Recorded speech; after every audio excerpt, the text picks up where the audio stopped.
You know exactly what to do.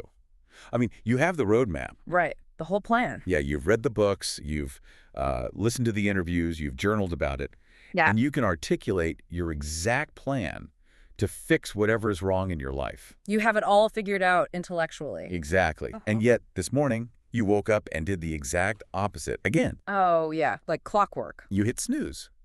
Or you snapped at your partner. You stared at the blinking cursor on the blank screen. And then you ask yourself, why? Right. Why? Society says you're lazy. Society says you lack discipline. But today, we're going to prove that society is dead wrong. It is entirely wrong. I mean, completely. In fact, that exact narrative is actively preventing people from making the changes they desperately want to make. Welcome to the Deep Dive. This is the show where we take a stack of your sources, Yeah. the articles, the research, the books you send us, and we extract the most important nuggets of knowledge. We do all the heavy lifting for you. Right, to give you a shortcut to being well-informed.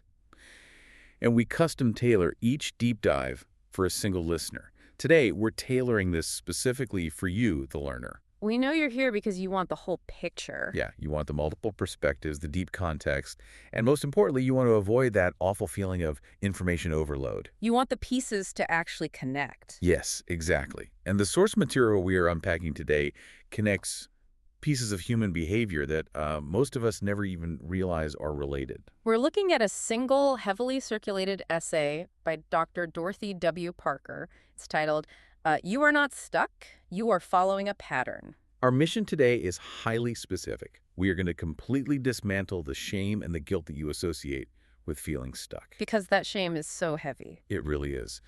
We're going to take that sinking suspicion you have, the one that says you are fundamentally flawed or broken, and we're going to prove it wrong. Using the biological and psychological frameworks right from Dr. Parker's work. Right. We're going to show that what feels like a personal failure is actually evidence that your internal system is working with absolute flawless precision. It's a massive paradigm shift. I mean, we really have to move away from pathologizing our behavior. Yeah, treating it like a disease. Exactly. We have to stop looking at our periods of stagnation as diseases to be cured or, character defects to be punished. It's like, imagine a car that's just spinning its tires in the mud. Oh, that's a good way to look at it. Society looks at that car and tells you the engine is broken. But this text reveals the engine is actually working perfectly. It's locked into an invisible groove. Yes. And instead of blaming the engine, we have to look toward what this text calls our systemic loyalty. Systemic loyalty. I love that term. And we are going to spend a lot of time on that concept today. We really are. But to understand how radical this perspective is, I think we first have to look at how we normally treat the feeling of being stuck. Oh, it's brutal. Let's call it the cultural malpractice of stuckness. Because the way society diagnoses this problem is practically medieval. It really is. I mean, just think about the language we use. The text points out how heavily conditioned we are to interpret any lack of forward momentum as a moral failing. A character flaw. Right. We are trained from a very young age to view slowing down or falling into a repetitive loop as a sign of internal breakage. Right, like if you go to a doctor with a broken arm, they look at the x-ray, they see the jagged white line, and they say, well, there's the problem. It's a mechanical issue. Exactly. It's an engineering issue. The bone is broken, so it needs to be set. And we took that exact same industrial mechanical framework and just applied it to human behavior. Which doesn't work at all. No.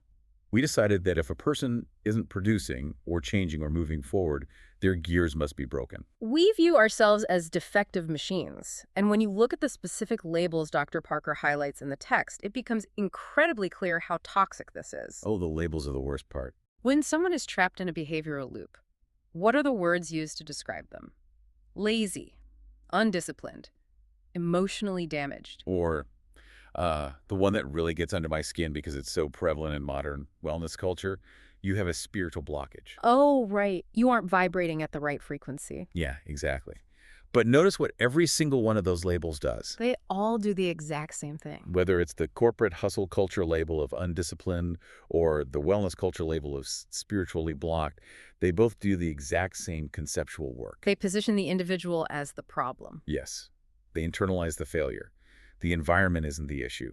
The physiological realities of the human nervous system aren't the issue. The issue is just your character. You are the problem. And when you believe you are the problem, your immediate logical response is to go to war with yourself. Which is so destructive. It is. Because if my character is flawed, if I am inherently lazy, then I feel like I need to conquer myself. I need to force myself into compliance. You try to punish the laziness out of your system. Right.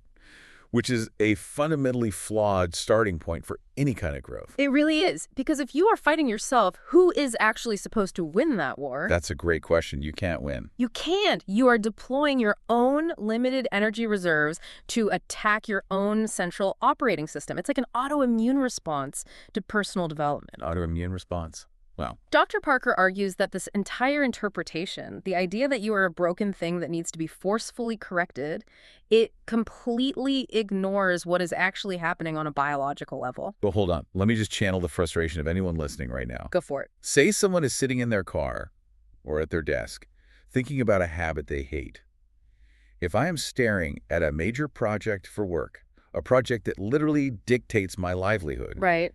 and I continually choose to procrastinate by scrolling through social media for 3 hours, how is that not just a lack of discipline? It seems like it should be, right? I mean, I have the time, I have the resources, I just don't do it. That feels like a massive failure of my willpower. It feels that way because that is the only framework you've ever been given to explain it. Just the willpower framework. Exactly. You've been taught that action equals success and inaction equals failure. But this is exactly where Dr. Parker introduces her central thesis, and it flips that entire assumption. Okay, what does she say? She writes, "What we call stuck is not the absence of movement. It is the presence of a pattern that has reached a level of stability the system trusts." Wait, I really want to isolate that. It is not the absence of movement. It is the presence of a pattern. Think about the implications of that for your procrastination example. Okay, so when I'm scrolling, When you scroll on your phone for 3 hours instead of working on the project, your system isn't failing to act. It is acting with aggressive consistency. oh, wait. It is successfully executing a highly stable pattern of behavior. So my inability to start the project isn't some void where my willpower was supposed to be. It's not an empty space. Not at all. It's an active, robust wall that my brain has actually built. Yes. And your brain is incredibly proud of that wall. Really? Proud of it. It thinks that wall is an architectural masterpiece because it believes the wall is keeping you safe. Safe from the project. Safe from the anxiety of the project, yes. Huh. What you perceive as a lack of discipline is actually your system functioning exactly as it evolved to function. It's doing its job. Right. It found a state of stability scrolling on the phone, avoiding the anxiety of the work, and it is holding that stability. Okay, well that brings us to the obvious next question. Why on earth does my system trust the phone scrolling wall? That's the million-dollar question. Right. Why does it trust the procrastination or the toxic relationship dynamic or the snooze button? It's making my life objectively worse. To understand that, we have to look at the actual biology of familiarity. The biology. So this isn't just a metaphor. No, this is grounded in how our neurology operates. Dr. Parker points out that patterns don't become stable by accident. They don't just happen. Exactly. They become stable through a very specific physiological sequence: repetition, reinforcement, and adaptation over time. Let's dig into the biology here. Oh. Because the human brain is an incredibly energy-hungry organ, right? It absolutely is. It takes up a massive amount of our daily caloric intake just to keep the lights on up there. Roughly 20% of your body's energy goes to the brain. 20%. Just for thinking. Right. So because of that immense energy cost, the brain has evolved to be the ultimate efficiency engine. It wants to conserve calories. Okay, so how does it conserve them? Well, every time you have to make a conscious, novel decision, your prefrontal cortex has to fire up. And that burns a lot of energy. So the brain's goal is to automate as much as possible to save fuel. Exactly. It wants to take conscious actions and turn them into subconscious routines. And how does it do that physically? Neurologically, this happens through a process called myelination. Myelination. Yes. When you repeat a behavior, the neural pathway associated with that behavior gets coated in a fatty substance called myelin. Okay, like insulation. Exactly like insulation on a copper wire. It makes the electrical signal travel faster and more efficiently. So it's reinforcing the road. Right. The more you repeat the behavior, the thicker the myelin gets, and the faster the pathway becomes.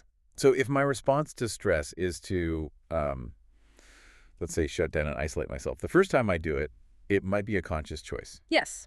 driven by the prefrontal cortex. But after the 50th time, that neural pathway is so heavily insulated, so fast, that my brain just automatically routes the electricity down that path before I even realize I'm stressed. Precisely. The behavior has moved from the conscious, energy-heavy prefrontal cortex down into the basal ganglia. The basal ganglia, that's the habit center, right? Yes, the brain's habit center. It is now fully automated.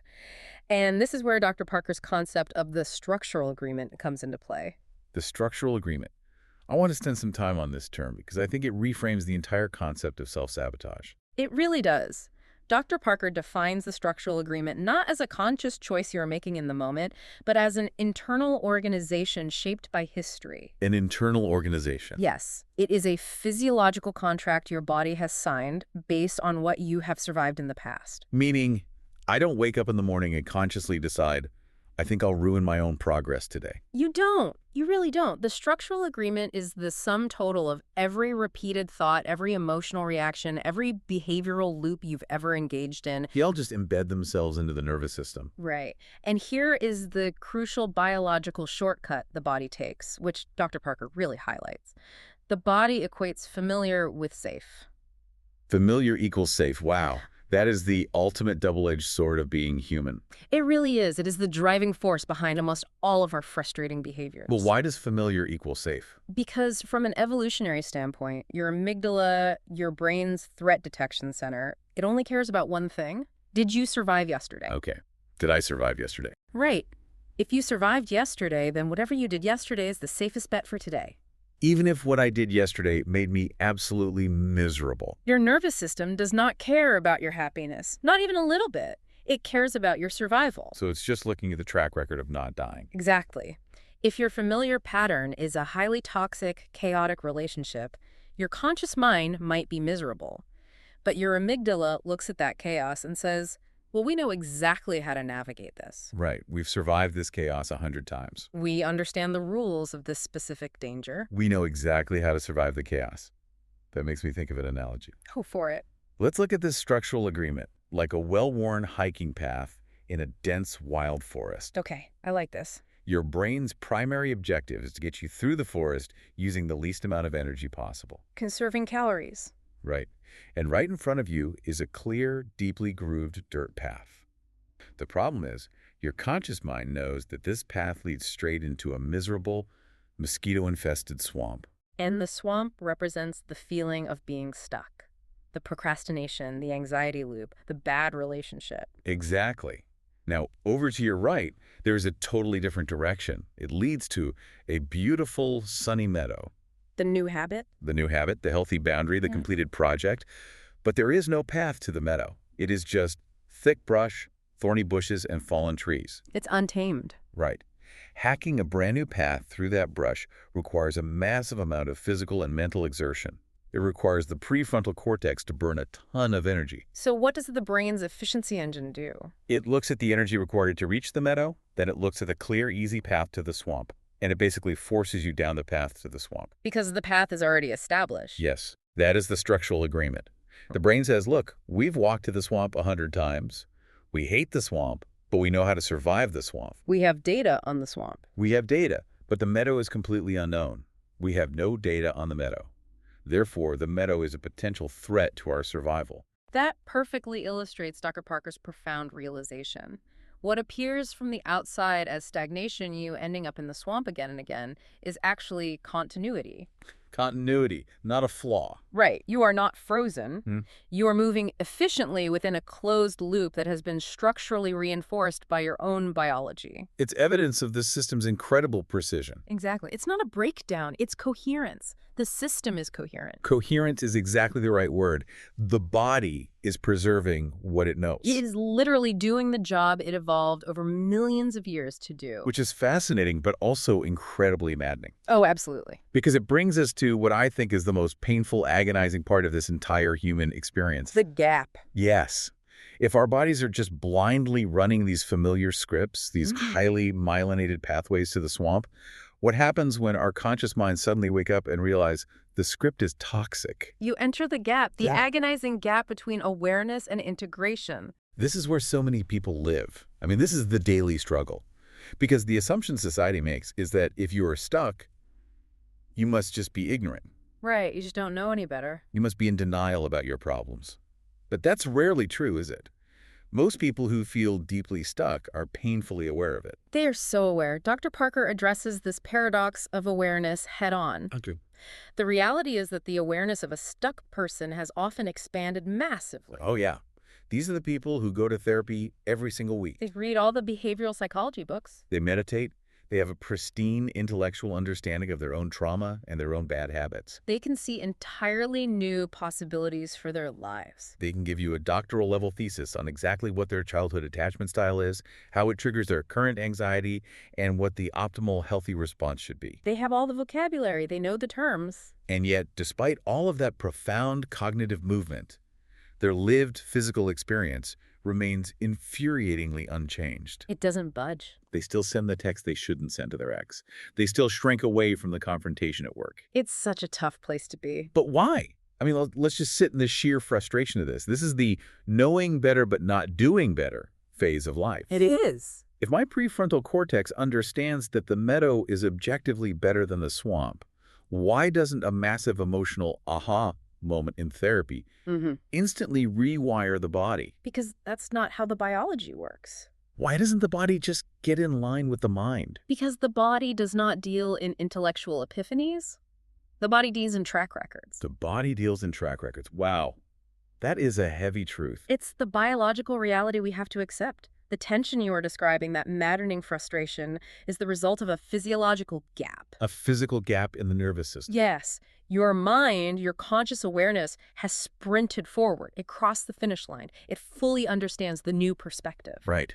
The mind is already in the meadow. Your nervous system, the basal ganglia, it has not reorganized yet. Because the new pattern, the new healthy choice, hasn't been repeated. There's no myelin on that new pathway yet. Exactly. The new pattern hasn't been repeated long enough to establish a track record of safety. So the body doesn't trust it. Right. The nervous system looks at your therapy breakthrough and says, well, that's a very nice theory, but it is entirely untested in the real world. We don't have the data. We don't have the data. The body perceives the new pattern as unstable. And remember our rule. The body prioritizes survival based on what is reliable. So even if the old pattern is causing me active distress, like my procrastination is going to get me fired, the body defaults to it because it's a known variable. Familiarity trumps logic. Familiarity trumps logic, and it trumps your conscious preferences every single time. It is a biological imperative. This gap, knowing what you want to do, but watching yourself do the exact opposite, it is so incredibly uncomfortable that human instinct just kicks in. And we panic. We do. And our primary instinct when we feel uncomfortable is to force our way out of it. We think, if I'm not moving, I just need to push harder. I need more discipline. I'm going to wake up at 4 a.m., I'm going to take a freezing cold shower, I'm going to throw away all the junk food in my house, and I am going to conquer my life today. Which perfectly sets up Dr. Parker's analysis of why force is ultimately a guaranteed path to failure. That's doomed from the start. It is. She calls this the conflict of consistencies. Let's break down the conflict of consistencies, because I feel like this is where the entire multi-billion-dollar hustle culture industry completely falls apart. Oh, entirely. What is actually happening when we try to force an overnight lifestyle overhaul? Think of the experience of feeling stuck as a tug of war inside your nervous system. Okay, tug of war. On one side of the rope, you have your existing, deeply reinforced pattern. It is familiar, it is heavily myelinated, and most importantly, it is deeply trusted by the system. It has consistency. Right. Now, on the other side of the rope, you have the emerging pattern.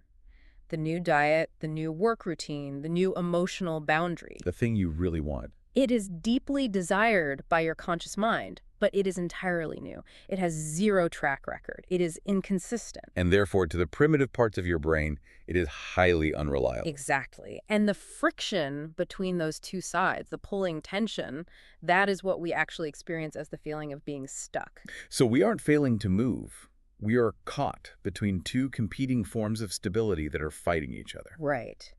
Now, what does our cultural conditioning tell us to do when we feel that friction? It tells us to use massive force. We try to break the old pattern through sheer intensity and pressure. We introduce a sudden, drastic shift to the system. We try to overhaul everything on a Monday morning. Let's use an analogy for this force-based approach. I love your analogies. Let's hear it. Imagine you are driving a car down a road that is completely covered in black ice. Okay. Terrifying. Suddenly, you realize the car is sliding in the wrong direction. You're drifting toward a ditch. Right. In a panic, your conscious mind says, I need to go left. So you grab the steering wheel and you yank it to the left as hard and as violently as you can.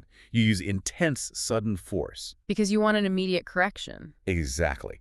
But what actually happens to a car on ice when you violently yank the wheel? You lose whatever minor traction you had. Exactly.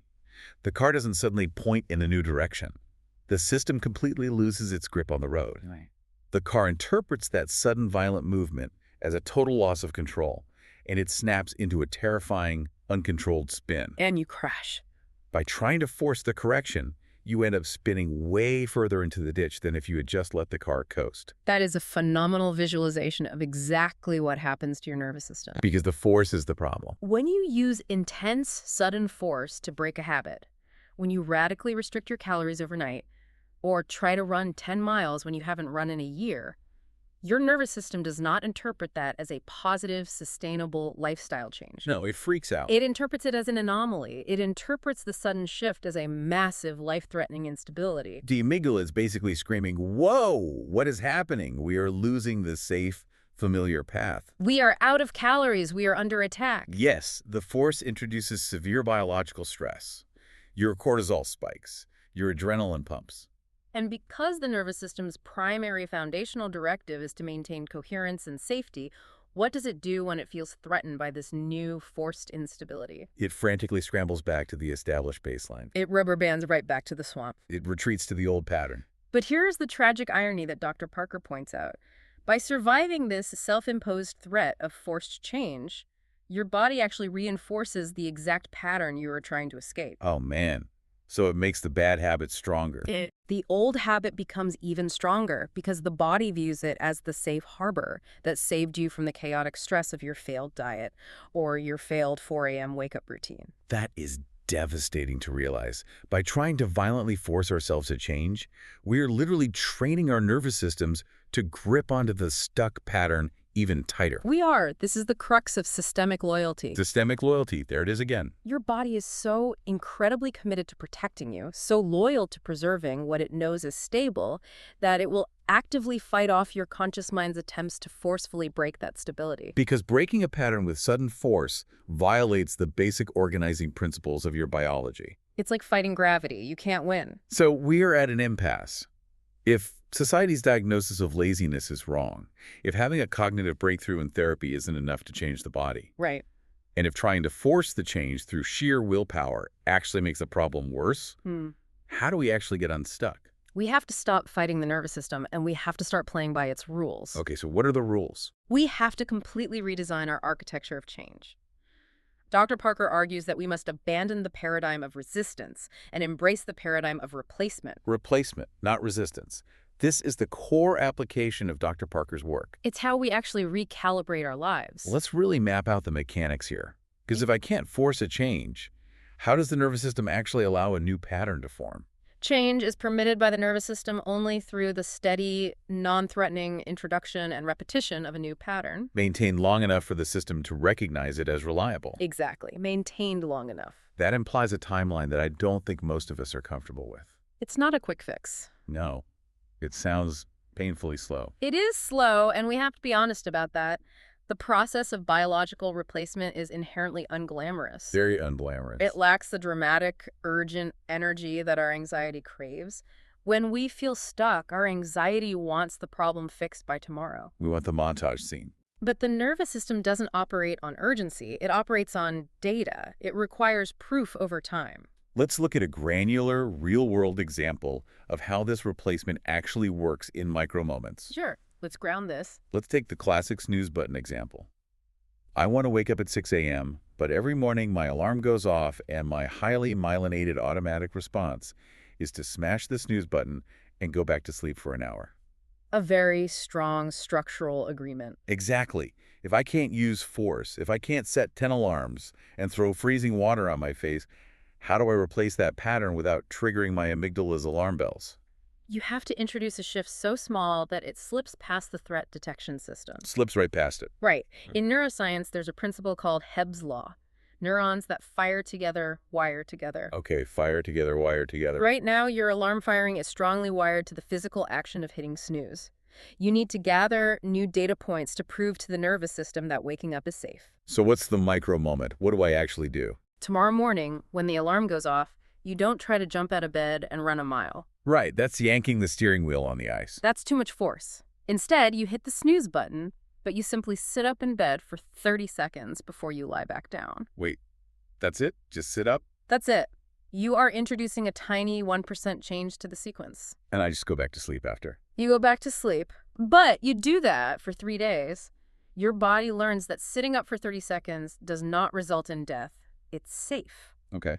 Then, on day 4, you hit snooze, you sit up, and you put your feet on the floor. You don't stand up yet, just feet on the floor. You do that for 3 days. Exactly. You are slowly hacking a very tiny, manageable path toward the meadow without alarming the brain. You are gathering at data points, you're proving reliability. Yes. And Dr. Parker emphasizes a deeply crucial point about this process. The goal is never to destroy the old pattern. Wait, really?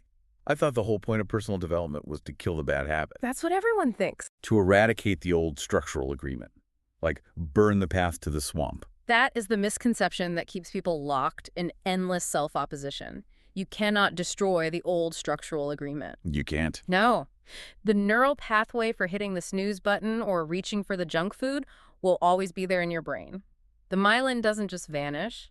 But you don't need to destroy it. You simply need to replace it as the primary route. Because if you repeat the new tiny actions enough times, sitting up, feet on the floor, eventually standing up, that new pathway slowly gets its own layer of myelin. Oh, and it gets thicker and faster. Yes. Over time, with steady, non-threatening repetition, the new pattern becomes the most reliable option. True movement, true change occurs at the point of replacement, not the point of resistance. Exactly. You aren't standing at the trailhead fighting the path to the swamp anymore. You're simply walking the new, slow path to the meadow so often that the meadow path eventually becomes the clearer, easier route. The body naturally starts defaulting to the meadow because it has achieved coherence there. I understand the neurology, and it makes total logical sense. But I have to push back on behalf of our listener, because there's a massive emotional hurdle here. What's the hurdle? What you're saying is that real, lasting change, the kind of change that actually transforms a life, is completely uncinematic. It is very uncinematic. It's not a movie montage with triumphant music where I sweat it out in the gym for 3 minutes and suddenly I'm a new person. It's just boring, steady, unremarkable repetition of tiny actions. That feels incredibly tedious. It is tedious, it is boring, but Dr. Parker frames this unglamorous reality not as a burden, but as profoundly, deeply empowering. Empowering. How is tedious repetition empowering?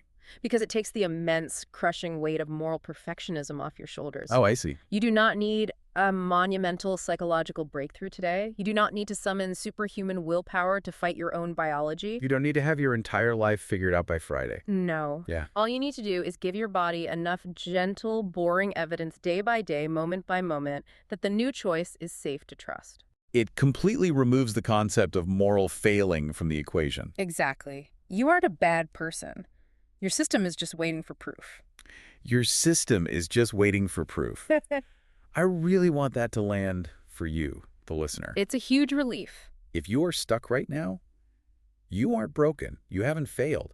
You are simply in the necessary biological process of gathering proof for your nervous system. That actually feels like a massive relief. It's a fundamental shift from self-judgment to objective observation. Under this new paradigm, when you have a bad day, when you accidentally slip back into the old procrastination habit, you no longer look in the mirror and say, I am a failure, I have no discipline. Right. You don't attack yourself. Instead, you look at the behavior and say, my system still perceives this new work routine as unstable, so under stress, it defaulted to the path it knows best. That makes biological sense. I will try providing a smaller piece of proof again tomorrow. You remove the shame, which removes the cortisol spike, which actually makes it easier to try again the next day. Precisely.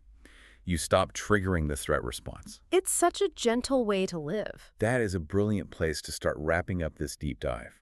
because the journey we've taken through Dr. Parker's work today has completely inverted how we view ourselves. It really flips everything upside down. Let's briefly retrace our steps. We started by looking at the toxic cultural malpractice that tells us we are broken, defective machines when we fall into repetitive loops. Right, and we moved from that self-blame to an exploration of our biology. Understanding the brain's need for efficiency, the power of myelination. And the reality that familiar always equals safe to the amygdala, even if the familiar is miserable. We looked at the agonizing gap between our conscious awareness and our body's physical integration, realizing that the body demands a track record, not just an epiphany. And we saw why force-based hustle culture approaches are literally biologically designed to fail. Because they trigger the exact systemic loyalty that keeps the old habit locked in place. Exactly. And finally, we arrived at the architecture of true change. Slow, gentle, tedious replacement over violent resistance. Proving safety to the nervous system one micro moment at a time. Because we've completely shifted this paradigm, Dr. Parker offers a new lexicon, a literal new script. And I want to give this to you, the listener, to actively use. It's incredibly practical. The next time you feel that frustrating friction, the next time you find yourself unable to move forward on a goal, I want you to banish the phrase, "I am stuck," from your vocabulary. Just throw it out. Stuck implies immobility and character failure. Instead, Dr. Parker suggests a much more precise, biologically accurate articulation. Which is so much better. You should now say to yourself, I am currently operating within a pattern that my system trusts more than the one I am attempting to establish. Let's hear that again because the phrasing is very intentional. I'm currently operating within a pattern that my system trusts more than the one I am attempting to establish. Notice what that sentence accomplishes. It completely removes the implication of moral failure. It replaces judgment with a recognition of process. It acknowledges the conflict of consistencies happening inside your body. It's incredibly objective. It gives you immediate emotional distance from the shame. Which gives you the space to actually breathe and decide what tiny proofs you want to offer your body next. Exactly. But before we sign off, there is one final, deeply encouraging thought that emerges from the conclusion of Dr. Parker's work, and it's something that recontextualizes this entire struggle. Yes. If you take nothing else away from this deep dive, I hope you carry this thought with you. I think this is the most important part. Right now, you are likely exhausted by the friction. You might be immensely frustrated by how stubbornly, how fiercely your nervous system clings to your old, unwanted patterns. It feels like an enemy. But I want you to think about what that biological stubbornness actually means for your future. What does it mean? Once you do the slow, tedious work of building the new pathway, once you hold your new healthy boundary, your new creative routine, your new emotional regulation, with enough consistency for it to become the reliable, myelinated baseline. Your nervous system is going to protect and follow that new pattern just as fiercely and faithfully as it guarded the old one. That is exactly it. That is such a profound realization. The very mechanism that is keeping you stuck today, that intense, uncompromising systemic loyalty, is the exact same mechanism that will keep you grounded, secure, and resilient in your growth tomorrow. Your body's stubbornness is not your enemy. It is eventually going to become your greatest, most unshakable asset. Your body's stubbornness will become your greatest asset. It all comes back to that car spinning its tires in the mud that we talked about earlier. Society told you the engine was broken. Dr. Parker proved the engine as a powerhouse. It is strong, it is relentless, and it is fiercely loyal to your survival. Right now, it's just locked into a deep groove. But once you use patience and replacement to steadily steer that car onto solid ground, that exact same powerful engine is going to propel you forward with an unstoppable momentum on autopilot. Because it's doing what it was designed to do. You are not broken. You are just following a pattern. And starting today, you have the biological blueprint to gently, quietly build a new one.